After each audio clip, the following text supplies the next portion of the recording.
I mean, during your career, you moved away more and more from a mere pictorial view of the...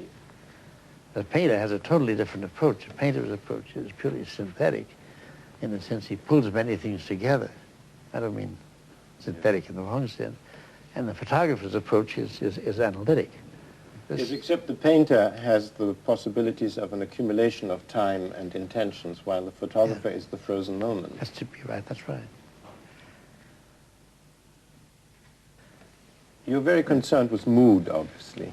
Well, that's part of the visualization, the aesthetic and emotional statement. I think it might be helpful to you to quote Alfred Stieglitz's statement.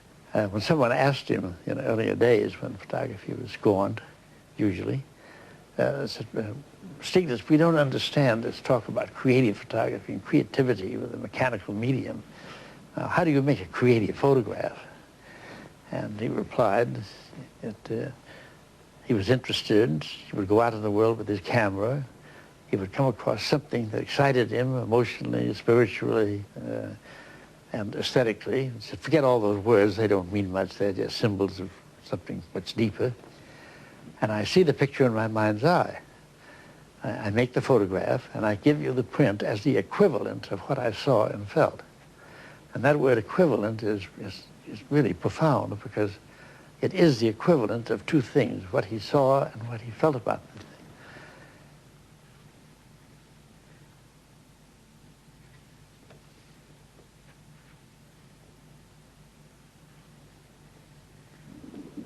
thing. Mr. Adams, your pictures are obviously the true expression how you feel about life, but you don't like to be very analytical about it.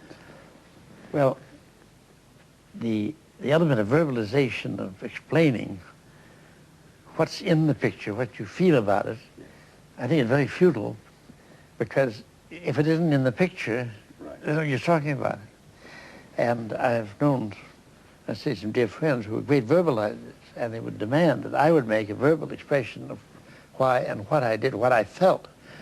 Well, I said, just look at the photograph, that's all I can say about it.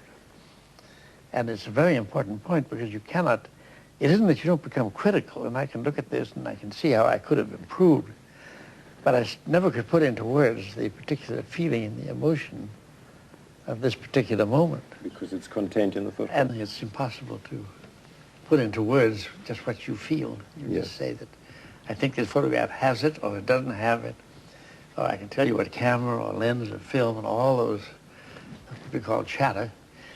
But when it comes right down to tell you what I felt, or what I tried to, or what I saw and what I felt in the emotional sense, you have to leave it to the print to explain that. But you use the camera almost like a poet would use the pen to write in, or a painter the brush. I guess so. If it isn't too pretentious to say that, I guess that's close to it, yeah. Yes. In music, the comparison would be that you, well, I'm both the composer and the performer. Yes. I'd like to know who the next performer is going to be. You have obviously a very strong romantic streak in you. Oh, I admit that freely, yes. But I mean romantic in its true sense, because it also has the menacing, dramatic side of romantic. When you think about the romantic painters like Fuseli or Caspar David Friedrich, they have the same menacing quality. Well, doesn't it, in a sense, mean that the subject still has something to do with it? Yes. And this is still a thunderstorm in Cimarron, New Mexico. And it was a tremendously dramatic scene.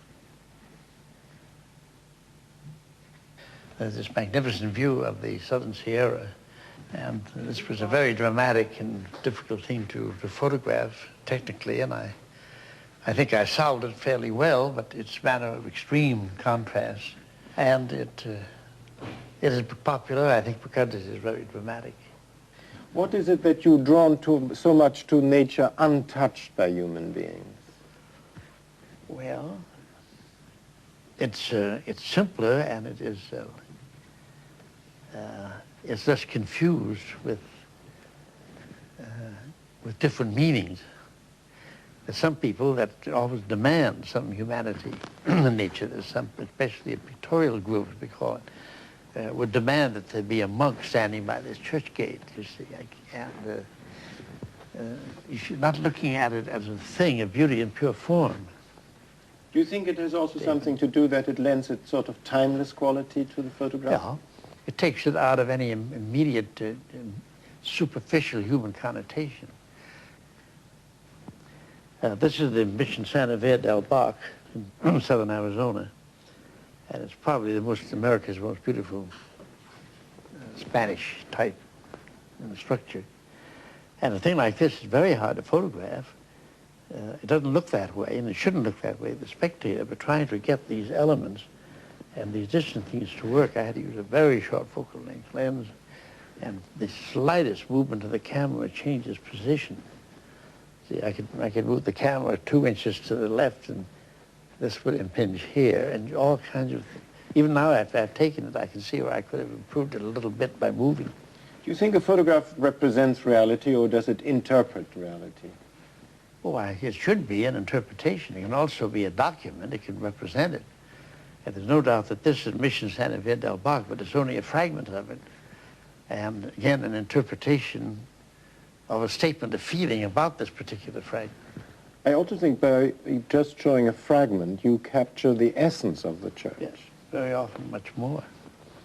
And then another point would be, this is only photograph 2, rose and driftwood. This was an ordinary rose, but I found that if I used a short lens, came in very closely, I had what is called a looming, a feeling of coming towards you, space. And the lens, had it been twice as long, I think this was a 4-inch, if I'd used a lens that was 8 inches, this would have had a certain flatness. Rather desolate flatness. But you've taken the most natural object, and it almost looks artificial. Well, yeah, I guess it isn't artificial in the sense that I contrived it and composed it, but it... I mean, it has become an object rather than nature. That's a good way to put it. It's become an object in itself. Yes.